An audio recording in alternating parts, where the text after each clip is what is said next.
Hello, everyone. A happy spring day to you all. I'm Tim Munro, Creative Partner with the SLSO, and welcome to today's Lunch and Learn. These virtual chats let us go behind the curtain with musicians and experts. This week, Opera Theatre St. Louis begins its 2021 season. It'll look different with outdoor performances, seating pods, and contactless ticketing, but the most important things have not changed. The fascinating programming, the amazing voices, and the brilliant St. Louis Symphony Orchestra in the pit. Today, we're going to talk about the long and unique relationship between the SLSO and OTSL. Get ready for lots of acronyms. And we have quite a panel. We're joined by Andrew Jorgensen, OTSL General Director, Erik Finley, SLSO Vice President and General Manager, then two accomplished singers with deep roots in St. Louis, mezzo-soprano Jennifer Johnson Cano and soprano Angel Riley, and the SLSO's very own Cally Banham, oboe and English horn player. First, a housekeeping thing. Please do ask questions using the chat function at the bottom of the screen. Make sure your message is set to both panelists and attendees. It's going to be an action-packed hour, but I'm always excited to get some audience questions along the way. Special thanks to the SLSO's 2020-2021 Classical Series sponsor, the Stewart Family Foundation. And this Lunch and Learn is sponsored by Washington University Physicians. And that brings me to my first two guests, heavy hitters from these two organizations. OTSL General Director, Andrew Jorgensen, and SLSO Vice President and General Manager, Erik Finley. Gentlemen, thank you for joining us. Tim, it's a pleasure. Thank you for moderating this chat. And this is something that you and I have never even talked about, this unique partnership and opera. So it's great to be here with you and to be having this discussion with Andrew as well. I'll just add, thank you for the invitation. We're thrilled to be here and to talk about this wonderful partnership. Well, and I wanted to start with you, Erik, just to talk a bit about the history of this. How far does it go back? What has the relationship, how did the relationship begin? I think it began pretty soon after the founding of the company. I think the company was founded in 1976, and it was around the time that Richard Gaddis became a full-time general director with the company that I think the orchestra was brought on as the resident orchestra, so 1978. In these early years, as I understand it, most of the orchestra played all of the opera productions. And there was a small contingent, chamber orchestra, that continued to play our own productions over here. And as the company really grew, we have now designed, and it was during the 80s that we started designing our season really around this beautiful collaboration, and that we close our own season and then become an opera orchestra for 7 weeks to close out our full season. So the company grew so large, and there are so many productions and so many performances, that our orchestra actually splits into two parts. One split plays two operas, the other split plays the other two operas. And we've been linked ever since for all of these years, and it's become a part of our DNA as an orchestra, that we're not just a symphony orchestra, but an opera orchestra to this beautiful company. Well, I love that. You describe it as a very sort of organic process towards this, and that you guys are almost now like two different kinds of sports. In the you play your football season and then you switch to your baseball season. But it is still like a unique thing in America. And I wanted to ask Andrew about that. I wondered why there aren't perhaps more of these sorts of situations. It's not unique, but it's certainly special. The Vienna Philharmonic plays in the pit at the Vienna State Opera, and there are other orchestras, some of the great orchestras, in fact, that play for their opera companies. But in this country, it's quite rare. It's especially rare for an opera company to have such a first-class symphony orchestra as its pit band. I joke that we have the best pit orchestra in the country, and certainly among the summer festivals, that is true.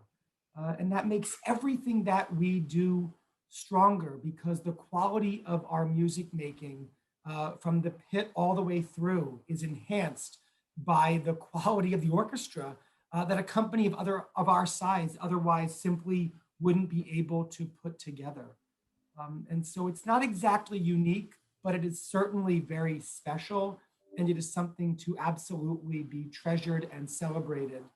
And from my perspective, to be continued as far into the future as it possibly can be.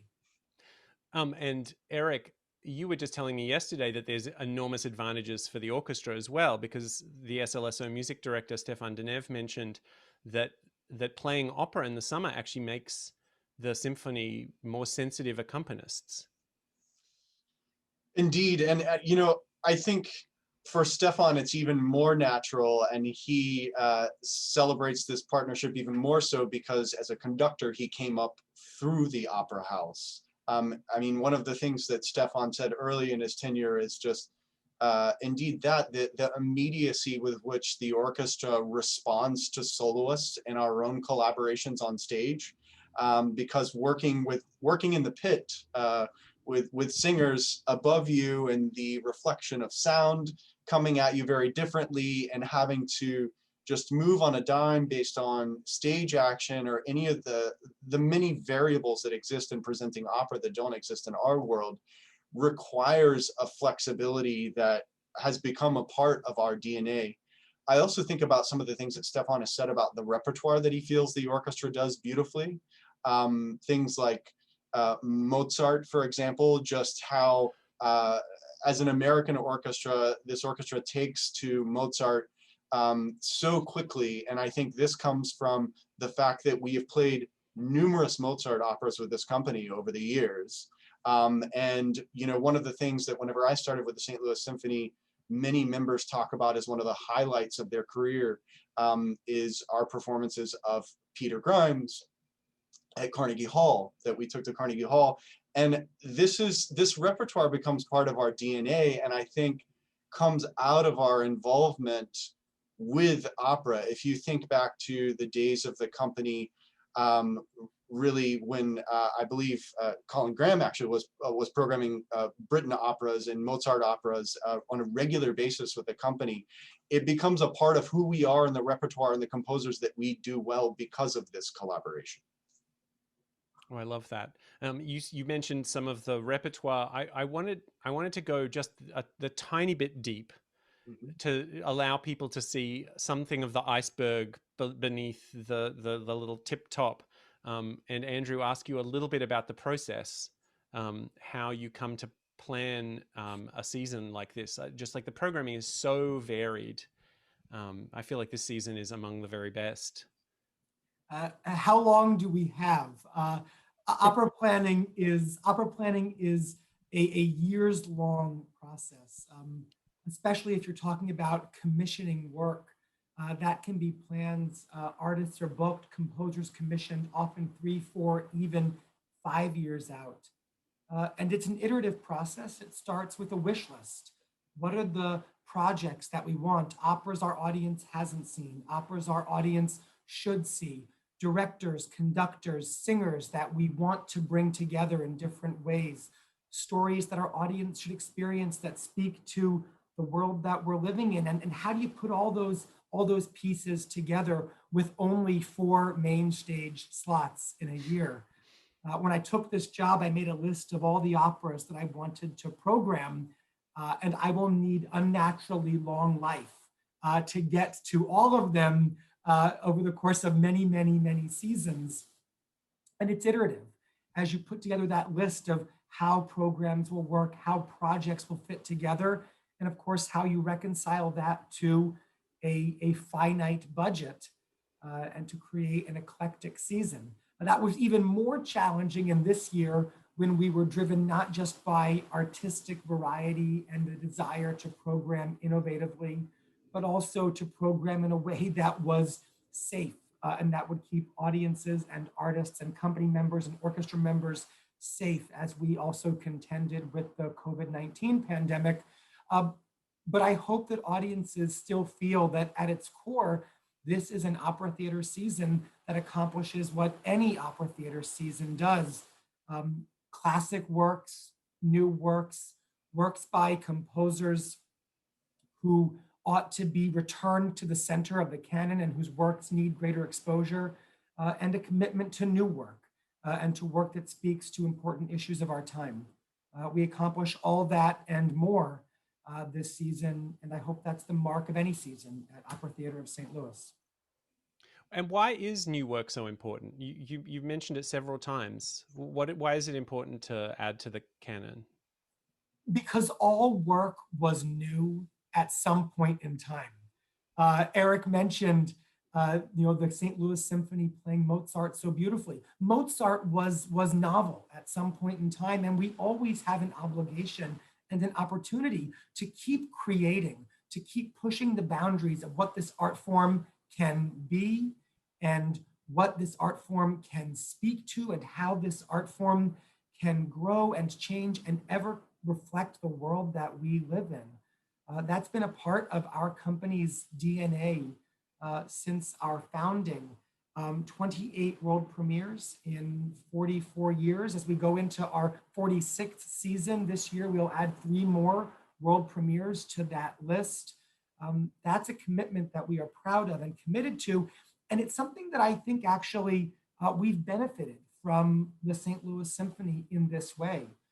Not only has Opera Theater been programming world premieres and work that was new since early in our company's history, but the St. Louis Symphony Orchestra has had a wonderful commitment under Maestro Slatkin, under Maestro Robertson, and continuing now under Maestro Deneuve.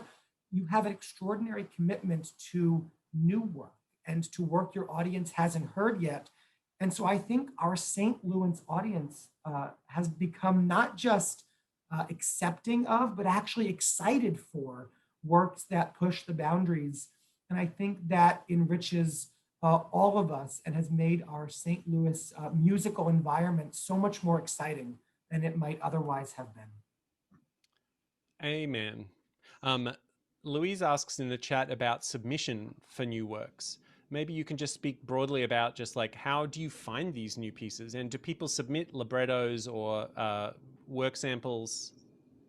It is one of the most challenging things that we do to select the composers and librettists because we are so fortunate to have so many artists who want to work with us in this way. And even though we do a lot of new work relative to the numbers of works that we would like to do, not nearly as many as we wish. We're in constant discussion with composers, with writers, with librettists, with singers about stories and ideas that speak to them. And somehow there's an iterative process that we find those projects that rise to the top of the pile. Sometimes it is by the blind submission from a composer or a librettist that we haven't worked with. Sometimes it is from a member of our community who suggests an idea that's just so exciting that we approach a composer about it. Sometimes it's because you read an op-ed in the New York Times and it sparks an idea. That's how our artistic director, James Robinson, got the idea for Terence Blanchard's second opera, Fire Shut Up in My Bones, an op-ed by Charles Blow that caught his attention and caught his imagination. There's no recipe for this, but rather an extraordinary alchemy that helps us to bring new works to the stage. Yeah, and you mentioned Fire Shut Up in My Bones, which is now going on to larger and larger stages, that like St. Louis has given birth to this beautiful thing that will open the Met season, the Met Opera season next year. We are incredibly proud that Fire, which had its premiere in 2019, will have its Met premiere on the opening night of the 2021 season, and that this will be the first time in the Met's entire history that they will do a work by a Black composer. We are so proud to have played a small role in that journey, and for Terence Blanchard's work and Casey Lemon's work to be directed by Jim Robinson on the opening night of this coming Met season. I love that. Erik, is there any conflict in programming? Does it stop you doing operas at other times of the year? How does that relationship, you know, how do you work opera into the rest of your programming? Oh, what a good question. I mean, I think one of the things that really makes this relationship work is that we have two very different types of theaters. At Loretta Hilton, that you can have this experience of intimacy with the theater and with the singers right there, and that the pit and the environment is really well suited to some repertoire, and then other repertoire on a more grand scale, like for example the Aida that we did in concert here, or the Peter Grimes, as I mentioned, or the Dutchman, excerpts from Wozzeck that we did here. They're just projects that one would not necessarily do in the other place, for example. So there aren't conflicts, and in fact, I hope that some of our programming and programming of artists might draw opera theater's attention to certain composers or artists, and certainly the reverse is true.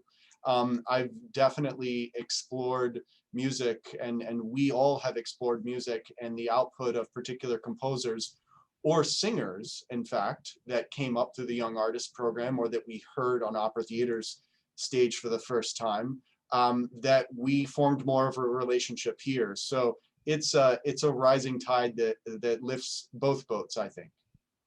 And maybe a good opportunity to chat briefly about the upcoming orchestral opera excerpts performance. You'll say it more eloquently than me.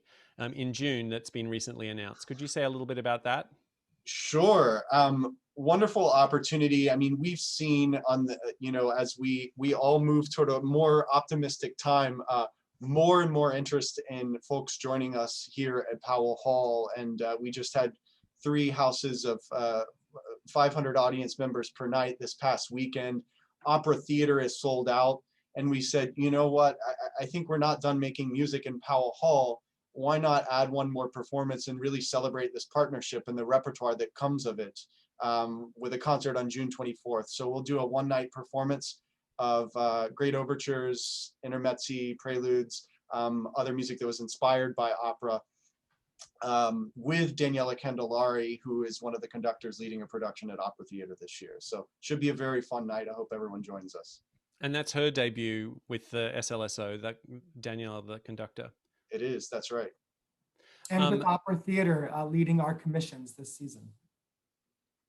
I'm sorry, say that one more time. And also her debut at Opera Theater leading our commissions this season. So exciting, and we're looking forward to it on June 24th very much. And just a few questions in the chat for, I think specifically for you, Andrew. One of them is actually allows us to talk a little bit about access. In the chat, there's a question about if there's a possibility to expand opportunities to attend for those on the waiting list. And maybe you can also then more broadly talk about, you were mentioning to me a new program of free tickets. Absolutely. We are so excited to be sold out this season. Of course, we are also very disappointed not be able to welcome as many audience members as we would have liked because of the COVID protocols. And even though the guidelines from the CDC are changing, the arrangements that we've made with the orchestra, with the singers union, with our stagehands, and even with our audience members who have purchased tickets under the assumption of very carefully crafted protocols that we made in collaboration with a team of infectious disease specialists at Washington University, the same doctors, in fact, that the SLSO has been working with. Even though things are changing, we can't change all of that. We are taking high quality video capture of the season, and we'll do digital release later on this summer so that people can see performances digitally. And we're also launching a new program this year that we're calling Phyllis's Seats, in honor of Phyllis Brissenden, a longtime supporter of opera theater, whose great passion was to bring new people to the opera. And to celebrate her memory, we are launching a program that every night there will be free tickets for our performances with no qualifications of any kind to members of the community. We will offer those tickets starting 2 days before each performance on our website, starting at noon, 2 days before each performance. And that's a program that we will continue and grow as we return to the Opera House in future years. We really believe that opera should be for everyone, irrespective of any sort of economic barrier. And we hope this is a meaningful step for us to signify that commitment and to celebrate the memory of that wonderful, wonderful supporter and dear friend to our company. That's lovely. And that answers another question about virtual performances in this year's season. You obviously put on quite a lot of wonderful virtual work last season, but there will be some more things to look forward to later in the summer. There'll be announcements about that in coming weeks, I would imagine. Actually coming in the next few days. And this is a great chance for me to say just thank you to Erik and to Maria Len-Bernard and to the entire SLSO. This is not just a great artistic partnership, Tim.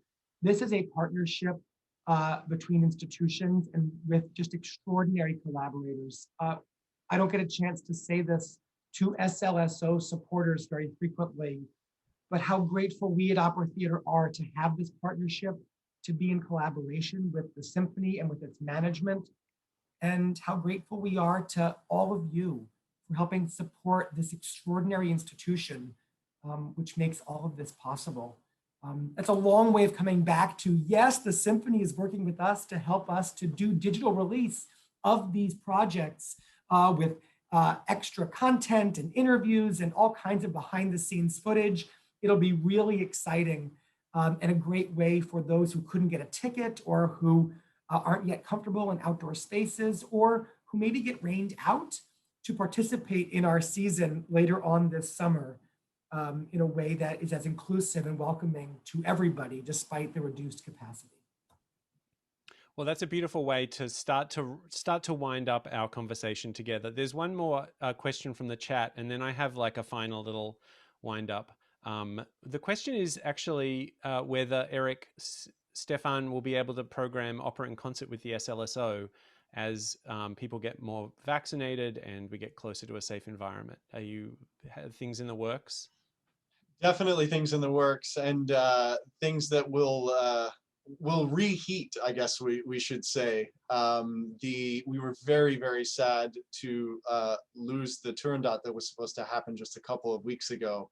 And you know, Stefan's love for the operatic repertoire is immense, and I think, as Andrew said earlier, he has more ideas than he has years. So there are definitely a few things brewing, and I think that will even draw this connection between the companies closer. The Turandot, for example, had a couple of esteemed alumni of the Young Artists program at OTSL, and these connections are connections that we intend to continue to celebrate. And that's a great example, by the way, of a piece that just wouldn't really make sense at Opera Theater in the intimacy of our theater, but which is so perfect to be doing in the great grandeur of Powell Hall and with the full orchestra on the stage. Glad you think so, Andrew. Well, as we're looking to the future, I don't want you to necessarily have to name specific works that maybe are going to be programmed, but like what are bucket list operas for you both to present? Just like maybe things that seem completely unrealistic at the moment, or I don't know. Erik, you want to take the first shot at that? Well, two things come to mind. I mean, Stefan's love for Strauss, my love for Strauss. I mean, I think there's no more gorgeously arresting moment in music than things like the presentation of the Rose and the final trio in Rosenkavalier. So I think of this piece and in Stefan's hands.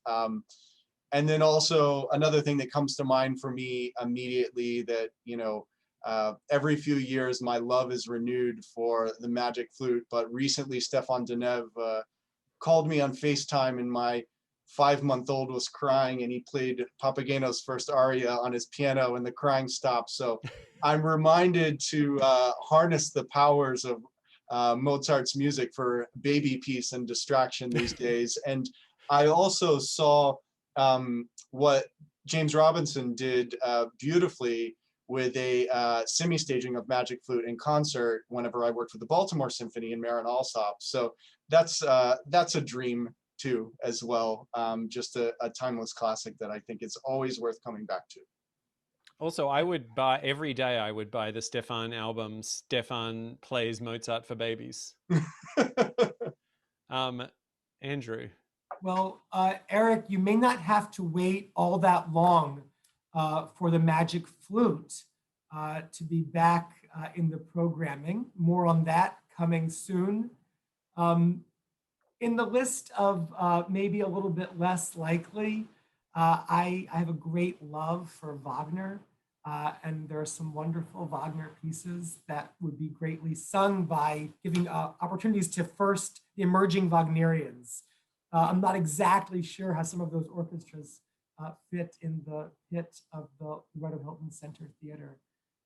Carlisle Floyd's Susanna is an opera that I have always wanted to program, an opera that we have never done at Opera Theater of St. Louis, and one that we had to cancel in 2020, but one that I very much hope to bring back.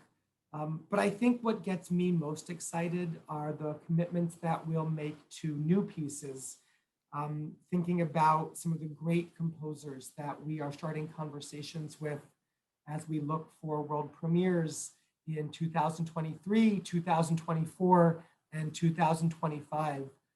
I think that's what gets me most excited as we continue to dream about adding to the canon and celebrating new work at Opera Theater. Well, what a wonderful way to whet our appetite. Andrew and Erik, thank you so much for spending time with us today. And Andrew, all the very best for the season. Thank you for the invitation. We can't wait to see many of you at the opera starting this weekend. Thank you, Tim. Thank you, Andrew. Just in a moment, we're going to speak to 3 amazing musicians. I'm going to touch on a couple of things I see in the chat. Louise writes that Orly Shaham has a wonderful program. Originally, Baby Got Bark, which does apparently now it's Orly Shaham's Barkyard, which I like.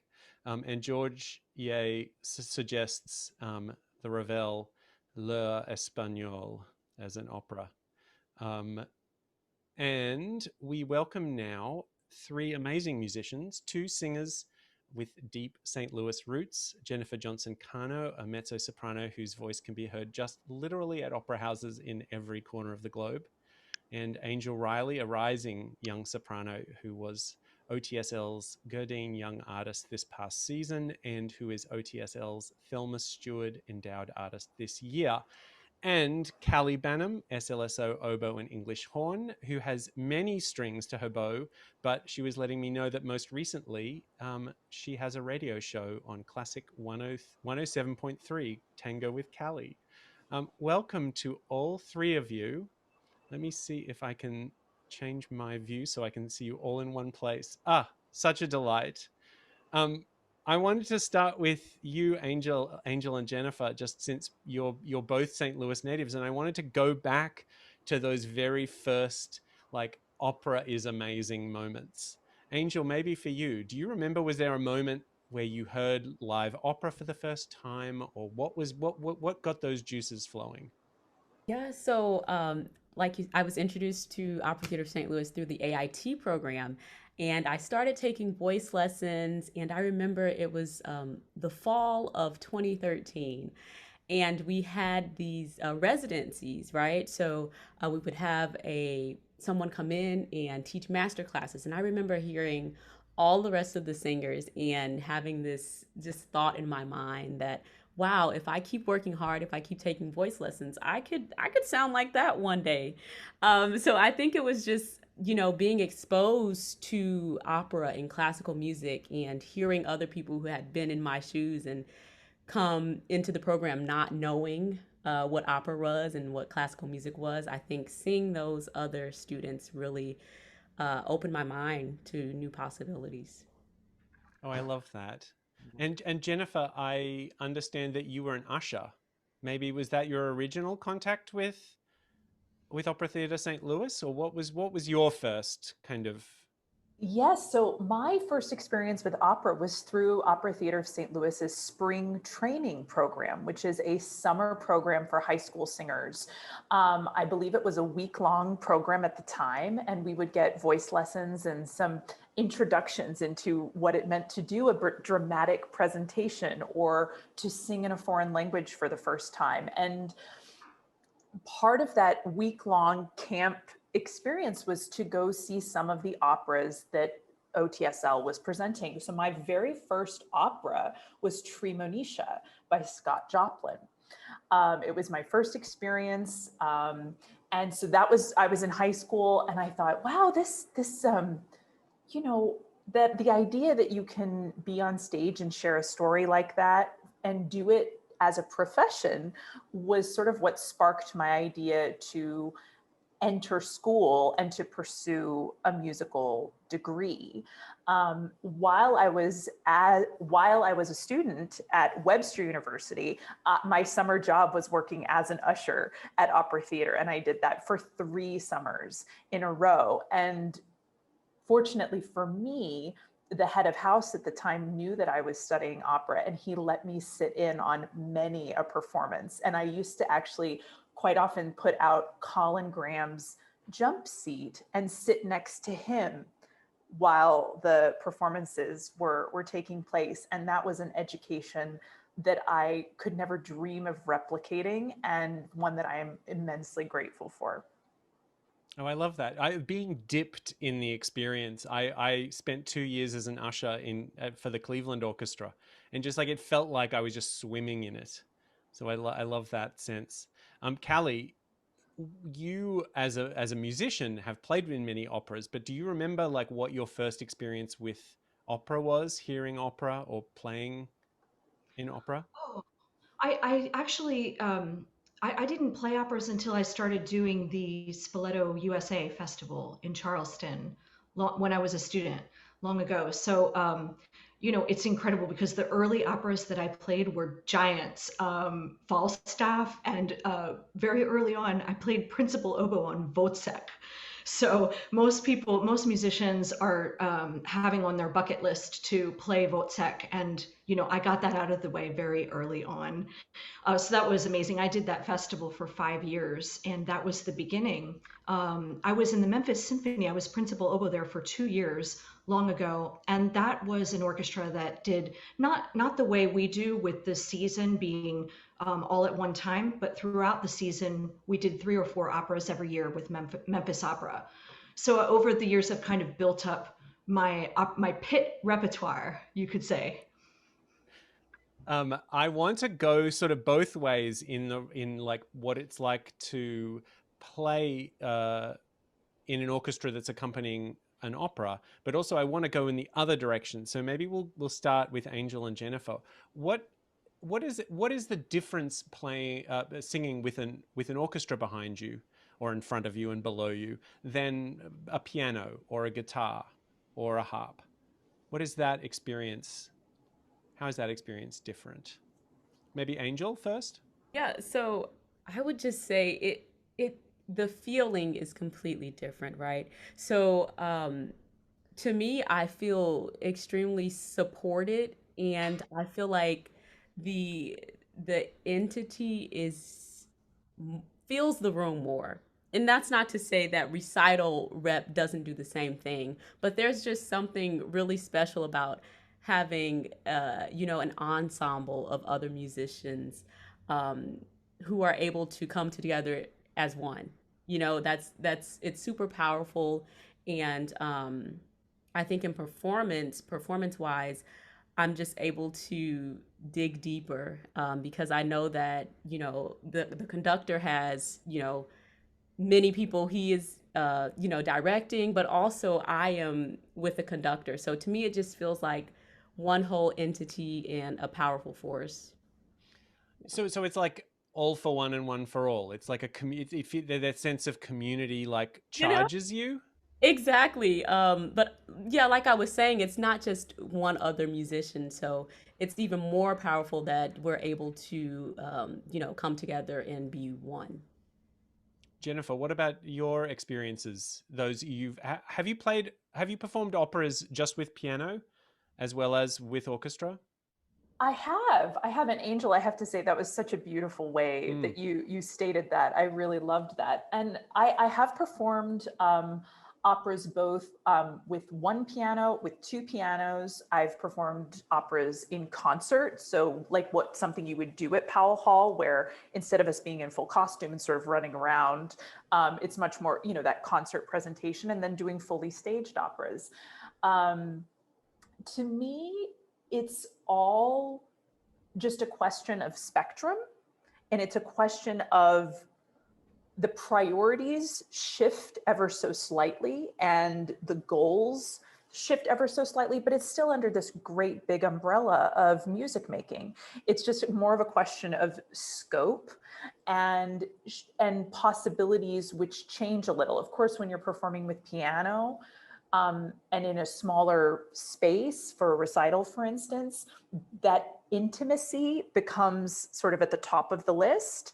And of course, if you're in a space like Powell Hall or you're in a space like the Loretta Hilton, you have a larger space to contend with. So you communicate slightly differently. But again, it's sort of just it's like I can't pick my favorite cheese, so I can't really pick my favorite genre within the music making landscape. Oh, that's beautiful. God, I just thought about all the cheese that I like to eat just all in one giant room. That's wonderful. I like that. I love that sense. Cally, you have played obviously many concerts in your life on stage, no singers, just your relationship with the ensemble and the conductor. What does it change to be in the pit, to have singers on stage, to have costumes and all of that sort of goings on? Well, we really go out of the spotlight a bit. I mean, it's interesting because we play before we start the OTSL season. We play, I think, 36 weeks of whatever our productions are, the subscription series or the live at Powell Halls or the specials, the things that are going on, and then all of a sudden we reach this part of the season when we go down into the pit. And I love the anonymity of it. I think my colleagues, we like that moment of shifting our attention from like the weekly tasks, the weekly creative process being contained, just within the space of those performances that happen over the course of a week and start afresh on Monday, to living with a piece like this as part of a larger thing. I mean, I think that, the superior art form is opera, beyond, I really do. And, so we get to kind of come away from the bright lights and have that anonymity and contribute in this supportive way. And I mean, I love it. I think that my colleagues really like that moment when we switch over. That's so fascinating. I wonder if the music making is somehow different because a conductor is maybe not following anyone else in an orchestral setting, but there's a relationship with the orchestra in the pit, but then there's also this relationship with the singers. So is that different? Do you have to be more like on your feet, like uh, the singers are in charge, so I have seen a lot of you things, guys are the boss? conductors trying to control something that's happening on stage, and it doesn't always go exactly the way that he thinks it's going to go or something like that. The singer takes a liberty. We just have to be ready to go along, and it's fine. We're listening for that, and it's no problem. It's not so different from following the conductor in regular symphonic music. There's just a lot more flex, I think. Flex. I like that. I like that. That term. Do you guys feel like the boss, Angel and Jennifer? It depends. I think it depends on the opera, and also it depends on the conductor, the maestro. But I think that well, most of the conductors I've worked with have been really good about listening to the singers and really making sure that we're comfortable and we have time where we need it and the piece moves where it needs to, so that we're not running out of breath, that type of thing, but also remaining in style. So I think it's everyone plays their part. I think we're in charge when we need to be, and we're not in charge when we don't need to be. Oh, I like that. Jennifer, do you have anything to add to that? I mean, I don't view it as anybody really being in charge. When you look at all of the different pieces that come together to make live opera happen, Mm-hmm. if one aspect is pulled away, you don't have live opera.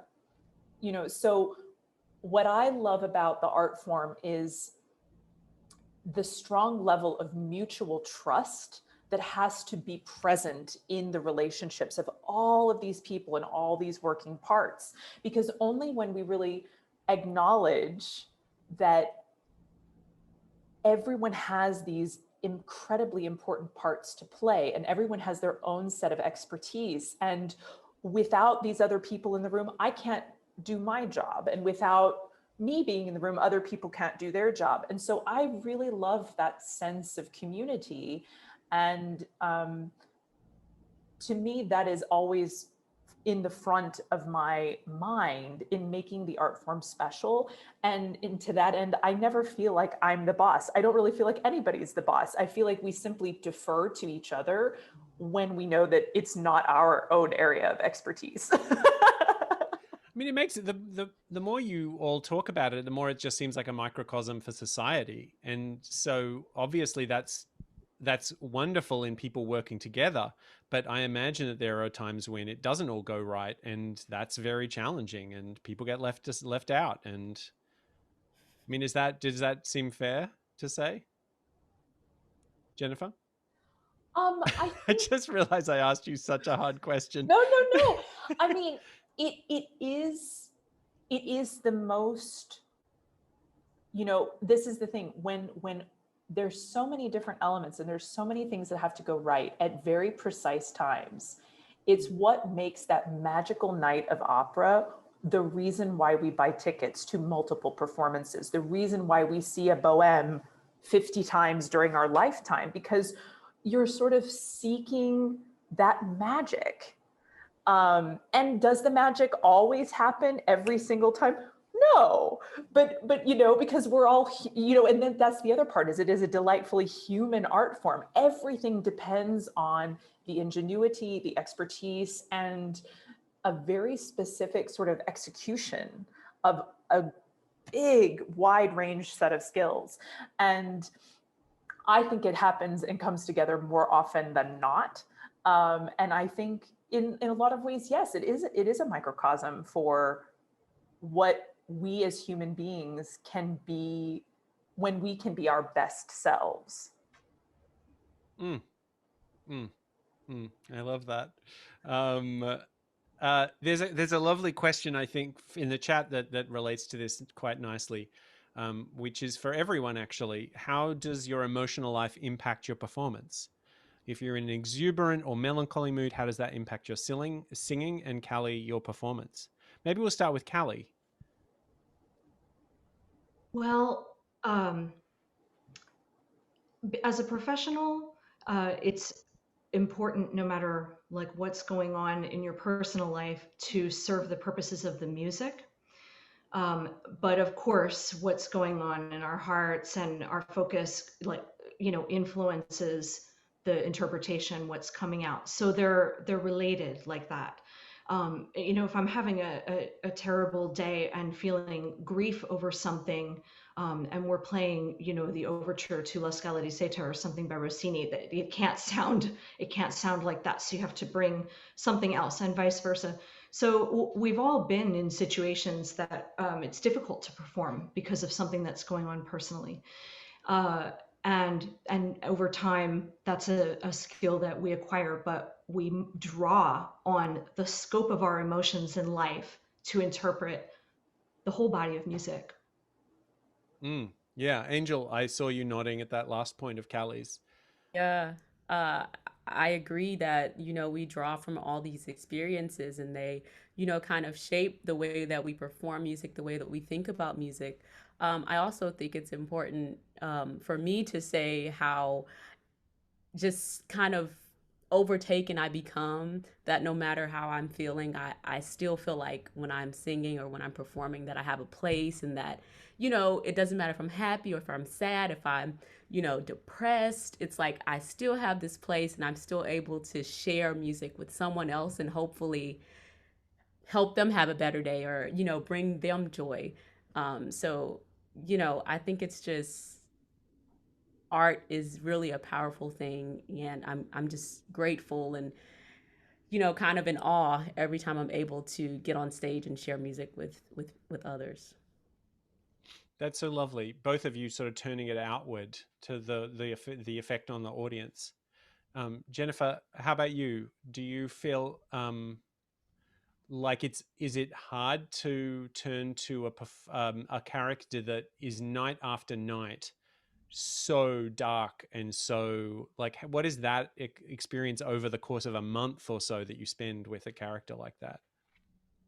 Well, as a person who is partial to dark operas and Right, dark, and as a mezzo, you get a few of them. yes, we do. We get to play some people who are either really struggling or are the cause of great struggle. And I think for me, I think when I was younger and I was, really learning my way through a lot of different areas of the working life as a musician, I think I struggled with it more because it was just new.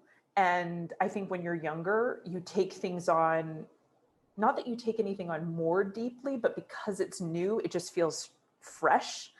And so the experiences were a little more difficult to sort of shake off when I was younger.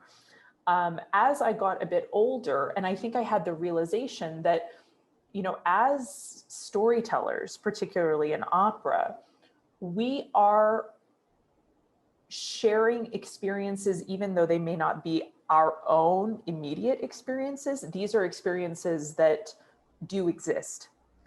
And that responsibility that I feel to treat sort of darker subject matters or more intense subject matters as honestly as possible so that it is cathartic for the audience and in turn can also be cathartic for me. Um, that dedication that I found has helped me to bear that brunt of intensity a bit with a bit more ease. It's sort of like, okay, I lived in that world for 6 to 8 hours. Now I get to go home and watch cat videos for, for an hour or so. And you do make those adjustments. When I'm working on a really intense opera, the last thing I want to do is go watch something that is more dark or more, I tend to turn towards the lighter side of things. And conversely, when I'm on a comedic opera, I actually end up watching documentaries and things that are very, very serious. And, so for me, it's about finding that balance. And that balance is really only found through experience and learning for yourself how this can all go together so that you can do your job and share these experiences with people without it costing you sort of that pound of flesh along the way. A lovely lesson, sort of in all of us need to find that balance in our own lives, and it's lovely to hear that from such a seasoned pro. Um, I want to touch on some highlights in the few minutes that we have left. Opera Theatre St. Louis highlights, either things that you've performed or things that you've attended. Maybe Angel? Sure. So I most recently performed Mabel in Pirates of Penzance. We did a digital fall series the end of 2020, and that was so much fun. It was virtual, so it was a completely new experience for us. We had this large project. Well, it wasn't even a projection. It was a real life TV, large Wow. LED TV behind us. And so the possibilities of were endless for what we could get up there. It was just a really great production. Shauna Lucy was the director, and I was really, you know, that was my first time back performing with others. So it was really just great to be in in the space with other musicians, and that gratitude in the room was something special. So that was definitely one of my highlights with OTSL. Is that still available online?